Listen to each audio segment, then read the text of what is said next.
en el fondo de mi alma una dulce quietud se difunde embarcando mi ser. Es paz infinita que solo podrán los amados de Dios obtener. Paz, pan dulce paz, es aquella que el Padre me da. Yo le ruego que inunde por siempre mi ser en sus olas de amor celestial.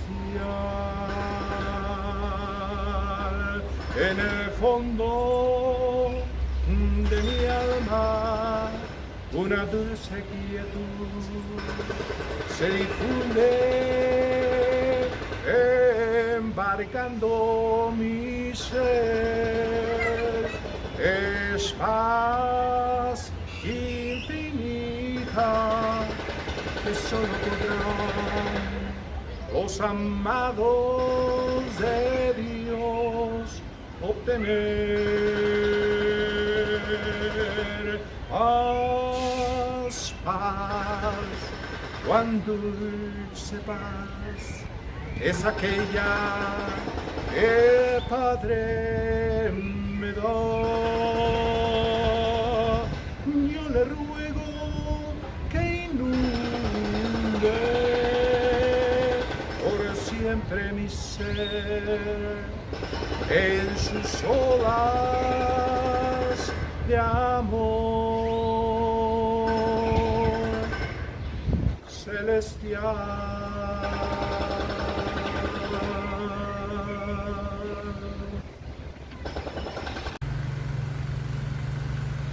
Hola, nuevamente les saluda el abogado Carlos Monroy. Personajes bíblicos, Moisés, quinta parte, 10ª plaga. Como antecedente, antes de iniciar el presente estudio, diré que la negativa de Faraón de no dejar salir al pueblo de Israel de Egipto había traído como consecuencia el haber tenido que sufrir los egipcios 9 plagas enviadas por Dios con anterioridad. Ante tal presión, Faraón hizo llamar a Moisés a su presencia. La idea de hacerlos venir a su palacio fue con la finalidad de hacerles saber que estaba dispuesto a ceder a su petición de dejarlos ir al desierto a realizar sacrificio y holocausto a su Dios. Pero les estableció una restricción para dejarlos ir, y esta era que dejaran en Egipto algunos animales. Así lo expresa la primera parte del versículo del libro de Éxodo 10:24.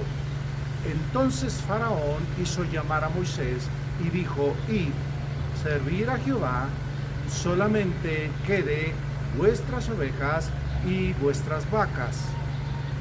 Ante la restricción de Faraón impuesta a Moisés, este respondió haciéndole saber 2 anuncios.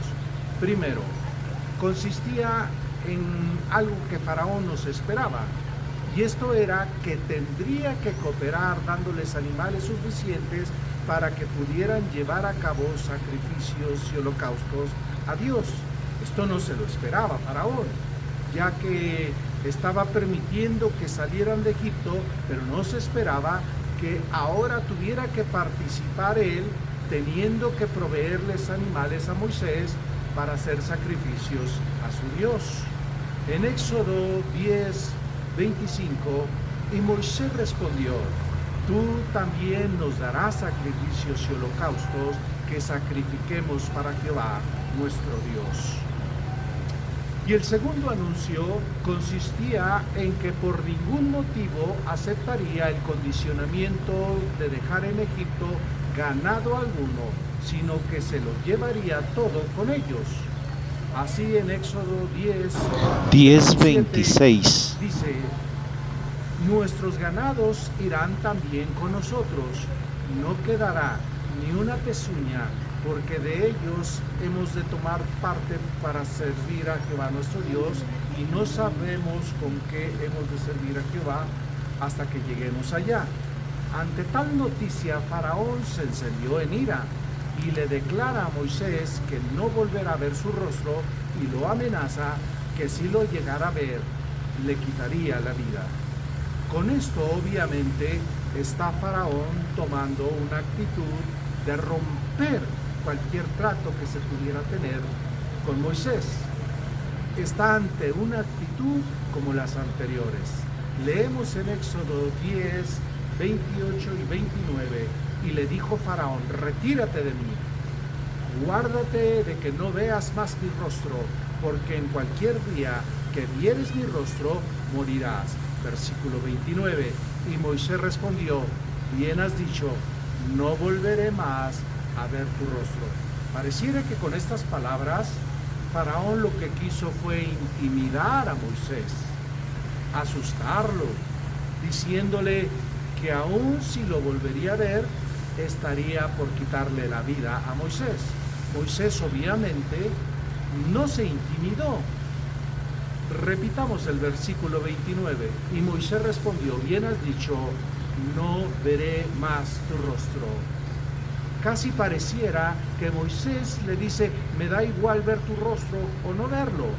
Lo que ha determinado Dios es sacarnos de Egipto a nosotros los israelitas, y lo que tú digas poco me interesa. Bien, después de la conversación de Faraón y Moisés, Dios visita a Moisés y le da dos mensajes que redundarían en dos efectos o eventos diferentes que se desarrollarían en un mismo tiempo.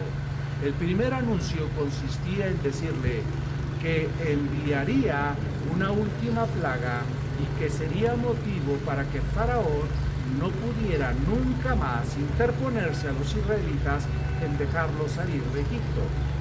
Las indicaciones dadas a Moisés fueron muy precisas, mismas que tendría que cumplir tanto él como todos los hijos de Israel al pie de la letra.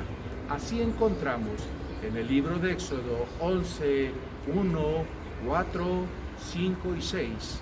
Jehová dijo a Moisés: una plaga traeré aún sobre Faraón y sobre Egipto, después de la cual él os dejará ir de aquí, y seguramente os echará de aquí del todo.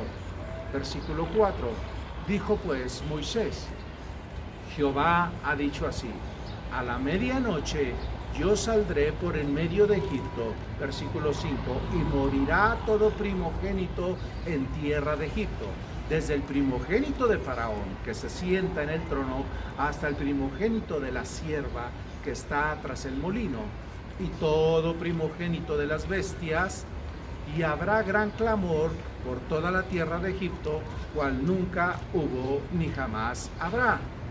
Por lo dicho por Dios a Moisés, estamos ante la exposición de la planeación que Dios le muestra de cómo hará que Faraón, ante esta última plaga, no tendrá más remedio que dejar salir a los israelitas de Egipto para ofrecer holocausto y sacrificio a Dios. En el libro de Éxodo 12, 29 al 32 y versículo 40 nos dice: y aconteció que a la medianoche Jehová hirió a todo primogénito en la tierra de Egipto, desde el primogénito de Faraón, que se sentaba sobre su trono, hasta el primogénito del cautivo que estaba en la cárcel, y todo primogénito de los animales. Versículo 30. Y se levantó aquella noche Faraón, y él y todos sus siervos y todos los egipcios, y hubo un gran clamor en Egipto, porque no había casa donde no hubiera un muerto. Versículo 31.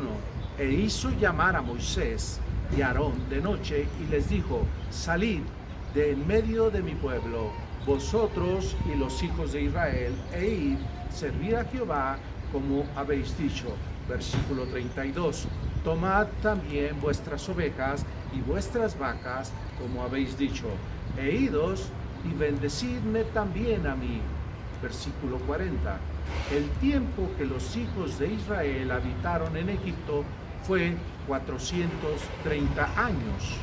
Como vemos aquí, la determinación de que Faraón había establecido no dejar salir al pueblo y aún amenazar a Moisés de que no volvería a ver su rostro, aquí se estaba estableciendo que realmente las reglas no las ponía Faraón. Las reglas las ponía Dios. Y si algo tan querido como era su pueblo estaba en peligro de permanecer esclavo, esa no era la idea de Dios. Por lo tanto, la acción de fallecer los primogénitos de Egipto se estaría cumpliendo. Habíamos dicho que le da dos mensajes Dios a Moisés. Este primer mensaje se lo dio a Faraón. El segundo mensaje le da un segundo mensaje para un evento que daría a la par del primero. Dios le dice a Moisés que instituirá una fiesta que le hará recordar por todas las generaciones futuras de los hijos de Israel cómo es que Él los sacó de Egipto y los liberó de mano de los egipcios, con los que convivieron por más de 430 años, tiempo en que los egipcios se aprovecharon de ponerles cargas físicas pesadas en las espaldas, tratándolos como esclavos. Aquí el segundo mensaje propiamente era para darle indicaciones a Moisés y al pueblo de Israel de cómo deberían comportarse ante el establecimiento de una fiesta, cómo tendrían que celebrar, cuáles serían las actividades que se tendrían que desarrollar en dicha fiesta. Esta fiesta se llamaría la fiesta de la Pascua y la celebrarían cada año en memoria de su salida de Egipto. Me gustaría dejar claro algo que es de vital importancia. No debemos confundirnos en pensar que lo dicho por Dios de que les quitaría la vida a los primogénitos de los egipcios tenga relación con la fiesta de la Pascua, como si fuera algo para festejar el fallecimiento de los menores egipcios. Sería una crueldad de Dios pensar hacer una fiesta como resultado de haberles quitado la vida a los menores. No es así. No. Son dos eventos que, si bien se dan en el mismo tiempo, son también dos eventos que se deben considerar por separado. En otras palabras, se llevan a cabo juntos en tiempo, pero no revueltos. Dicho lo anterior, hablaré un poco de la fiesta de la Pascua. Era una fiesta del pueblo de Israel. O sea, era exclusiva para ellos, misma que se celebraría a la par de otra fiesta, la de los panes sin levadura. Aquí estamos considerando entonces que se mezclaría dos fiestas, la instituida por primera vez, que es la de la Pascua, y la fiesta de los panes sin levadura. Dicha fiesta se celebraría por 7 días. La palabra Pascua viene de un vocablo hebreo que significa pasar por alto o pasar por encima. Tiene un poco que ver con aquel paso de cuando el ángel de la muerte va visitando la tierra de Egipto y van falleciendo los primogénitos de los egipcios, mas no son tocados los primogénitos del pueblo de Israel. Tiene relación el pasar por encima o por alto sin que ellos hayan sido tocados. Ante este significado debemos considerar los sinónimos: preservar, mostrar misericordia, que es la que tuvo Dios con los hijos primogénitos del pueblo de Israel. Con la Pascua, los israelitas conmemorarían la liberación divina de la esclavitud y de la salida de las tierras egipcias y de llevarlos a tierra de Canaán para los efectos de llevar a cabo la fiesta. Los israelitas deberían considerar también realizar el sacrificio de ofrecer un cordero sin defecto. Esta era parte de la fiesta. No nada más era para recordar, sino también para ofrecer un cordero sin defecto como sacrificio. Entonces deberían los israelitas realizar un sacrificio de ofrecer un cordero sin defecto, teniendo en cuenta que la sangre del cordero sacrificado tendría una finalidad, tendría un motivo. La sangre del cordero sacrificado sería untada en los postes y en los dinteles de cada puerta de las casas de los israelitas, ya que pasaría el ángel de la muerte por en medio de ellos, y al ver la sangre puesta en los postes y en los dinteles de la casa, evitaría el fallecimiento de los primogénitos de los israelitas. Aquí podemos ver la diferencia de los primogénitos de los egipcios fallecidos, mas no los primogénitos del pueblo de Israel. Esta redención de sacar de la esclavitud al pueblo de Israel de Egipto sería el mayor ejemplo de su amor para con sus hijos en el Antiguo Testamento. La fiesta se instituyó la misma noche en que Dios liberaría a sus hijos. Dicha fiesta la celebrarían por estatuto perpetuo, la llevarían a cabo en el primer mes del calendario sagrado judío. La Pascua se celebraría a la puesta del sol el día 14 del mes de Abib o Nisan. Estamos hablando de calendario sagrado judío. El cordero debía comerse asado y preparando con hierbas amargas y sin levadura. Era importante comerse la carne esa misma noche, y lo que no se comiera debería quemarse. Estaba prohibido quebrar los huesos del cordero.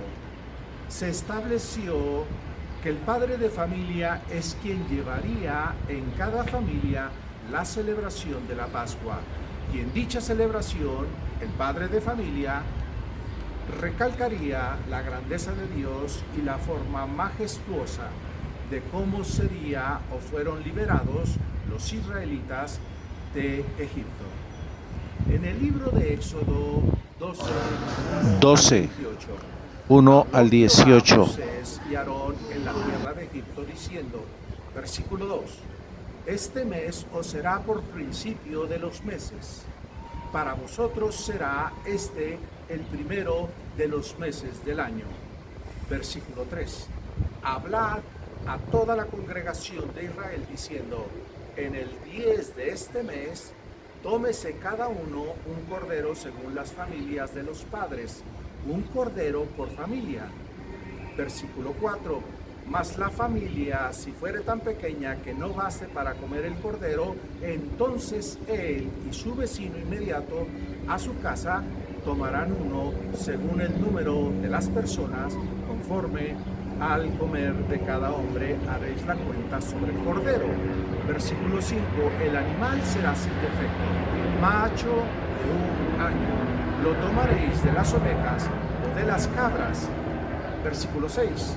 Y lo guardaréis hasta el día 14 de ese mes, y lo inmolará toda la congregación del pueblo de Israel entre las 2 tardes. En En el versículo 7 dice, y tomará de la sangre y la pondrá en los postes y en el dintel de las casas en que lo han de comer. Versículo 8, y aquella noche comerán la carne asada al fuego y panes sin levadura con hierbas amargas. Lo comerán. Versículo 9, ninguna cosa comeréis cruda, ni cocida, ni en agua, sino asada en fuego, su cabeza con sus pies y sus entrañas. En el versículo 10, ninguna cosa dejaréis de él hasta la mañana, y lo que quedare hasta la mañana lo quemaréis en el fuego. Versículo 11, y lo comeréis así, ceñidos vuestros lomos, vuestro calzado en vuestros pies, y vuestro bordón en vuestra mano, y lo comeréis apresuradamente. Es la Pascua de Jehová. Versículo 12, pues yo pasaré aquella noche por la tierra de Egipto, y heriré a todo primogénito en la tierra de Egipto, así de los hombres como de las bestias, y ejecutaré mis juicios en todos los dioses de Egipto. Yo Jehová.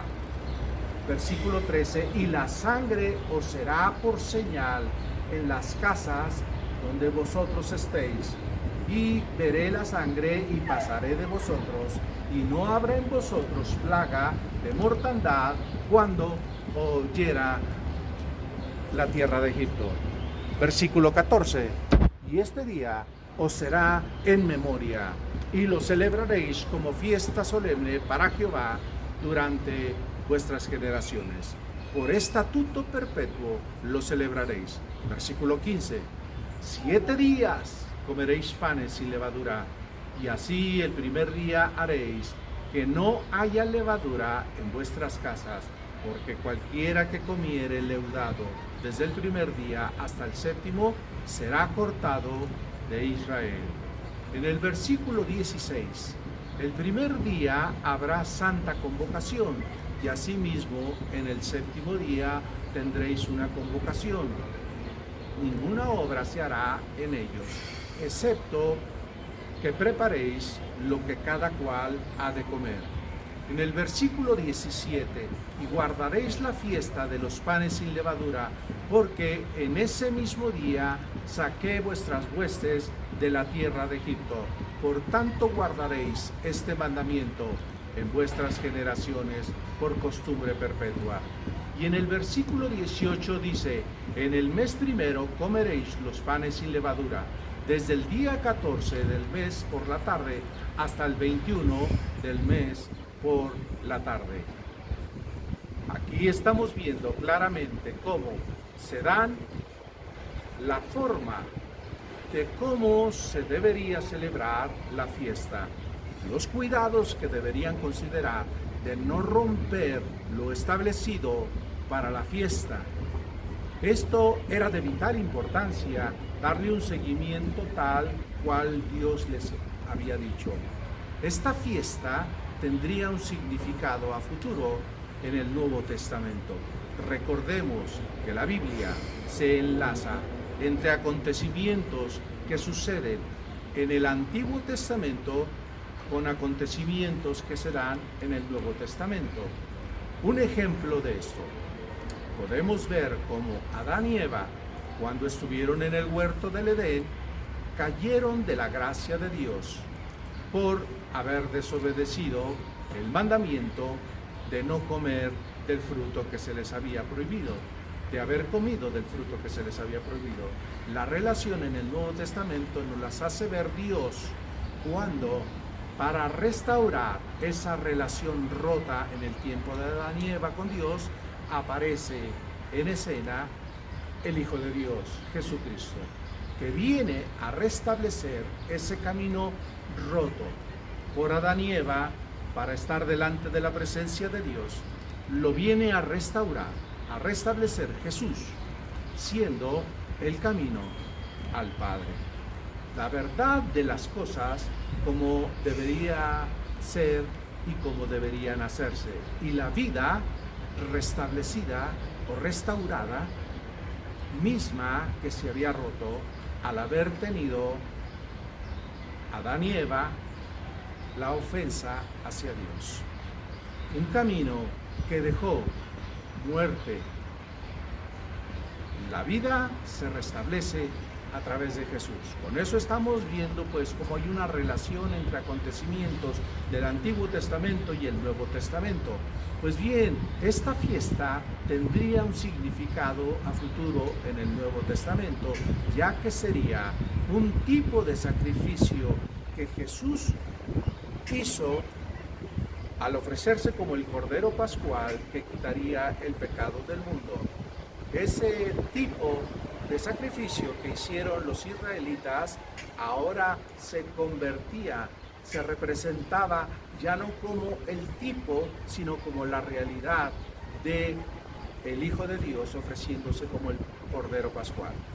Puedo mencionar que Jesús llegó a celebrar la Pascua en diversas ocasiones en el Nuevo Testamento. Así leemos en Lucas capítulo 2, 41 y 42. Iban sus padres todos los años a Jerusalén en la fiesta de la Pascua. En el versículo 42, y cuando tuvo 12 años, subió a Jerusalén conforme a la costumbre de la fiesta. Por otro lado, vemos en Juan 2:13, estaba la fiesta de la Pascua de los judíos y subió Jesús a Jerusalén. He de mencionar que la más importante a la que asistió Jesús dentro de las diferentes Pascuas fue la del aposento alto, la noche de la víspera en que Jesús moriría. En Mateo 26, 17, 20, 26, 27 y 28, el primer día de la fiesta de los panes sin levadura, vinieron los discípulos a Jesús diciéndole: ¿dónde quieres que preparemos para que comas la Pascua? En el versículo 20, cuando llegó la noche, se sentó a la mesa con los 12. Versículo 26, y mientras comían, tomó Jesús el pan y bendijo, y lo partió y dio a sus discípulos, y dijo: tomad, comed, esto es mi cuerpo. Versículo 27, y tomando la copa y habiendo dado gracias, les dio, diciendo: bebed de ella todos. Versículo 28, porque esto es sangre del nuevo pacto, que por muchos es derramada para remisión de los pecados. En la primera carta a los Corintios también nos dice lo siguiente. Primera carta de Corintios 5:7, limpiaos pues de la vieja levadura, para que seáis nueva masa, sin levadura como sois, porque nuestra Pascua, que es Cristo, ya fue sacrificada por nosotros. Esto lo está diciendo Pablo y está haciendo un símil o una semejanza entre la fiesta de la Pascua judía en el Antiguo Testamento y como la nueva fiesta o Pascua que se celebra hoy es en representación de aquel animalito ahora puesta en la vida y cuerpo de Jesús. Lo voy a repetir: limpiaos pues de la vieja levadura, para que seáis nueva masa, sin levadura como sois, porque nuestra Pascua es Cristo, ya fue sacrificada por nosotros.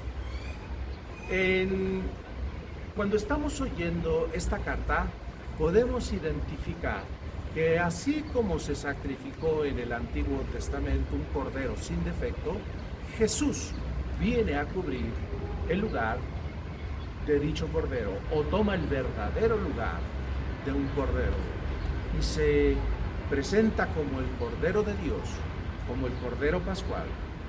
Por eso dijo Juan cuando lo vio venir de Jesús, en Juan 1:29, el siguiente día vio Juan a Jesús que venía a él y dijo: he aquí el Cordero de Dios que quita el pecado del mundo. Nuevamente estamos viendo cómo la palabra cordero se establece, se identifica en la vida de Jesús.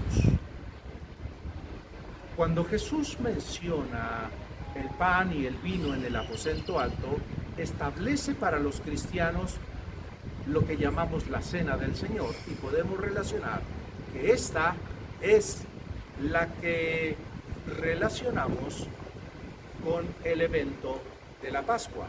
Recordemos que para nosotros, la iglesia cristiana, la iglesia de Dios, no hay una celebración de la Pascua propiamente celebrada como lo hacen los judíos.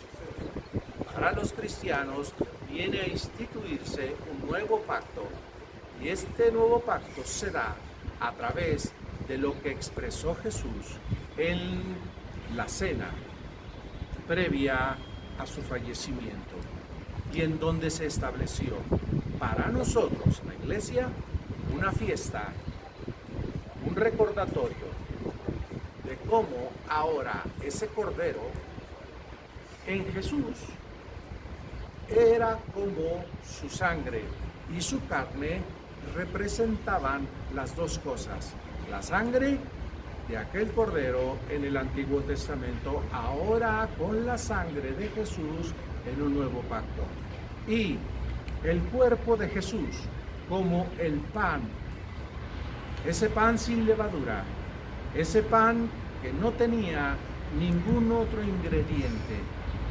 Así también el cuerpo de Jesús, no teniendo ningún ingrediente de pecado, de maldad, se ofrecía en sacrificio como el Cordero Pascual. Con dicho evento en el aposento alto, nosotros, cada vez que celebramos la Cena del Señor, estaremos conmemorando la muerte del Cordero que se convirtió en la muerte vicaria de Jesús en la cruz del Calvario, y la que nos permite ser liberados del pecado. Así el pueblo de Israel fue liberado de Egipto.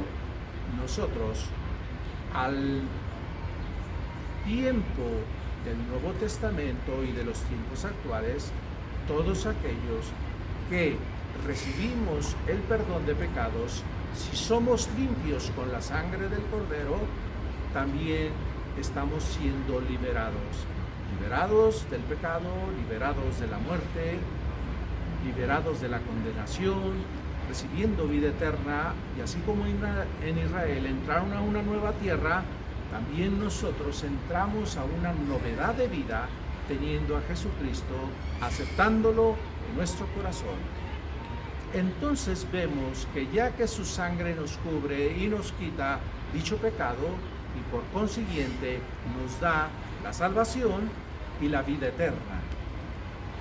El sentido simbólico en el Antiguo Testamento viene a tomar el completo sentido entonces en el Nuevo Testamento. La sangre derramada del Cordero de Dios en su muerte en la cruz es el precio del rescate y salvación que nos dio Dios. En el libro de Efesios 1:7, en quien tenemos redención por su sangre, el perdón de pecados según la riqueza de su gracia. Al autosacrificarse Jesús, y digo al autosacrificarse porque nadie llevó a la muerte a Jesús. Los judíos no mataron a Jesús. Recordemos que Jesús se ofreció voluntariamente a morir. Nadie lo mató. Él se ofreció a morir. Esa actitud y esa decisión de autosacrificarse nos lleva a que en Jesús tenemos reconciliación con el Padre. Aquella separación cuando Adán y Eva rompieron la línea de comunicación, rompieron esa relación, ahora se restaura esa relación. En Romanos 3:25, a quien Dios puso como propiciación por medio de la fe en su sangre, para manifestar su justicia a causa de haber pasado por alto en su paciencia los pecados pasados. Entonces vemos que por la sangre de Jesús somos redimidos de pecado. Aquí daré una serie de textos que tienen que ver con la importancia de la sangre. La sangre es aquella que viene a limpiar al pueblo de Dios, a todo aquel que acepta a Jesús Jesús viene siendo limpio con la sangre del Cordero. En Apocalipsis 1:5, y de Jesús el testigo fiel, el primogénito de los muertos y el soberano de los reyes de la tierra, al que nos amó y nos lavó de nuestros pecados con su sangre. Volvemos a repetir, aquí vemos la palabra de la sangre de Jesús. Por la sangre del Cordero tenemos purificación. Así lo vemos en Hebreos 9:14. Cuanto más la sangre de Cristo, el cual mediante el Espíritu Eterno se ofreció sin mancha a Dios, limpiará vuestras conciencias de obras muertas para que sirváis al Dios vivo. Es una interrogación que tiene una respuesta en el sacrificio y en la sangre derramada por Jesucristo. Así nosotros, para limpiarnos de pecado, una vez que su sangre nos limpia de todo pecado, nos permite también entrar en una vida santificada. No nada más somos perdonados de nuestros pecados. Hay gente que se pudiera sorprender de cómo su vida cambia. Nos sorprendemos y decimos, pero es que si me hubieras conocido antes de haberme entregado a Cristo, dijeras, este no es el mismo que conocí cuando se comportaba antes. Dios nos hace entrar en una santificación, en una vida en santificación. Así leemos en 1 de Pedro 1:2, elegidos según la presencia de Dios Padre en santificación del Espíritu para obedecer y ser rociados con la sangre de Jesucristo. Gracia y paz os sean multiplicadas. O sea, no son pocas la gracia y la paz que Dios nos da. Es una cantidad multiplicada. ¿A qué número? Al número que haya necesidad que Dios tenga bien darnos. Esa gracia y esa paz. Qué grandioso es que la sangre del Cordero nos justifica delante del Padre. Esa es otra de las cualidades que hace la sangre. Alguien podría decirnos, es que tú has hecho esto, es que te conocí que tú hacías esto otro. Pero cuando venimos a Jesús, nadie puede recriminar que hemos sido lavados con la sangre del Cordero y ahora no vivimos más que en novedad de vida, en la nueva vida en Jesús. Por eso en Romanos 5:9, pues mucho más estando ya justificados en su sangre, por él seremos salvos de ira. Aquella ira que cualquiera persona puede tener en contra de todos nosotros que hemos aceptado a Jesús, diciéndonos, yo tengo algo contra ti, tú no me engañas a mí, tú estás fingiendo ser una nueva persona, tú estás fingiendo ser salvo, tú estás fingiendo ir a la iglesia, tú estás fingiendo a leer la Biblia. Todas estas cosas para ellos serían una cuestión que no entienden porque no pueden ver que el Cordero, el Hijo de Dios, nos justifica, nos renueva delante del Padre. Podremos haber sido muchas cosas anteriormente, pero cuando estamos en Jesús tenemos novedad de vida. Repitamos Romanos 5:9, pues mucho más estando ya justificados en su sangre, por él seremos salvos de la ira. Esa misma sangre que derramó en la cruz del Calvario permite tener vestiduras lavadas, quedando tan blancas y tan limpias que nos sorprendería cómo nuestras ropas, en un sentido figurado, en un sentido de ejemplificación, nuestras ropas estaban sucias, nuestras ropas no tenían la claridad o la blancura, pero cuando viene Jesús a limpiarnos con su sangre, como ese Cordero Pascual, nos viene y nos deja vestiduras tan blancas y tan limpias, como lo dice Apocalipsis 7:14. Yo le dije, Señor, tú lo sabes. Y él me dijo, estos son los que han salido de la gran tribulación y han lavado sus ropas y las han emblanquecido en la sangre del Cordero. Por último, he de expresar que esa misma sangre derramada por y para limpiarnos de pecado también es la misma que nos permite entrar en su atrio, en el santuario del Padre. En Hebreos 10, 19 y 20, así que hermanos, teniendo libertad para entrar en el lugar santísimo por la sangre de Jesucristo, versículo 20, por el camino nuevo y vivo, que Él nos abrió a través del velo, esto es de su carne.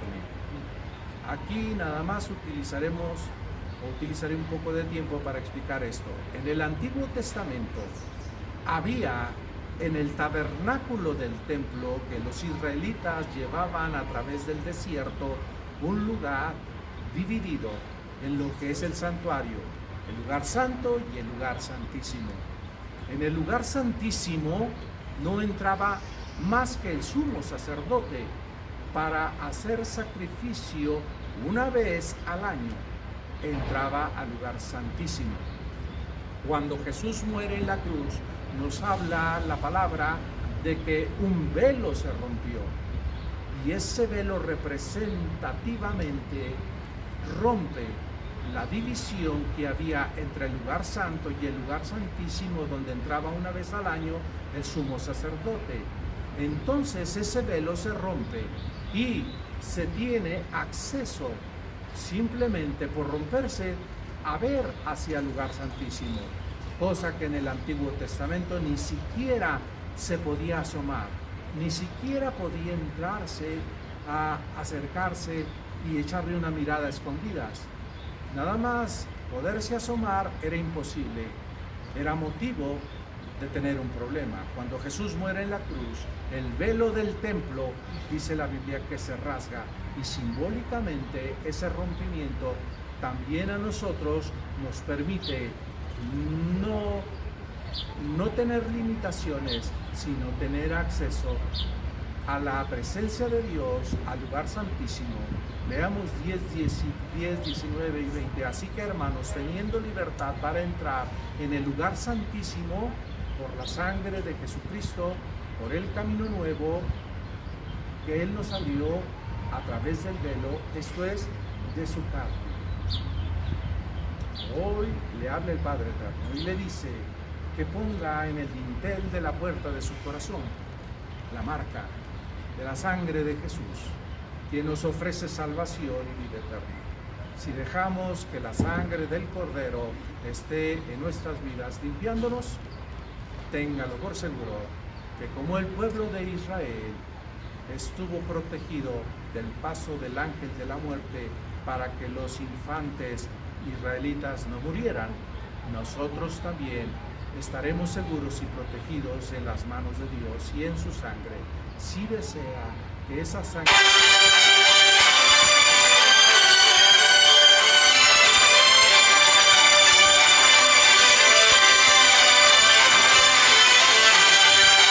Perdona mis pecados, hazme una nueva criatura, y que yo pueda ser protegido con tu sangre preciosa y recibir los beneficios que he oído, beneficios eternos y beneficios aquí en la tierra. Repita esta oración conmigo si usted quiere recibir a Jesús en su corazón como el Cordero Pascual que murió en la cruz para ofrecer salvación y vida eterna. Padre, me han hablado de tu palabra y la relación que hay entre el Cordero Pascual y el Cordero Hijo de Dios. El Cordero que me viene a limpiar de pecado con su sangre. Te pido que perdones mis pecados, que limpies mi vida y que me hagas una nueva criatura. Me arrepiento y acepto a Jesús en mi corazón. Lo recibo por fe, creyendo que es mi Salvador, que es el Hijo de Dios y que es quien me está perdonando mis pecados. En el nombre de Jesús. Amén. Con esto doy por terminado el estudio de personajes bíblicos, Moisés, en el capítulo correspondiente. Con esto también queda establecido que el capítulo próximo que veremos será un capítulo nuevo que tratará otro tema en relación al personaje de Moisés. Les ha hablado el abogado Carlos Monroy. Me da gusto poder tratar con cada uno de ustedes. Les envío bendiciones. Recuerde darle like y darle me gusta al video, toda vez que con esto se mueve el algoritmo dentro de la red, de la plataforma, y esto hace que se pueda extender con mayor prontitud hacia mucha más gente. Y esto involucra su vida, porque si usted da like y se suscribe, está involucrándose en poder llevar a cabo una labor de evangelismo. Le agradezco y nuevamente se despide el abogado Carlos Monroy, esperando bendiciones para sus vidas. Gracias.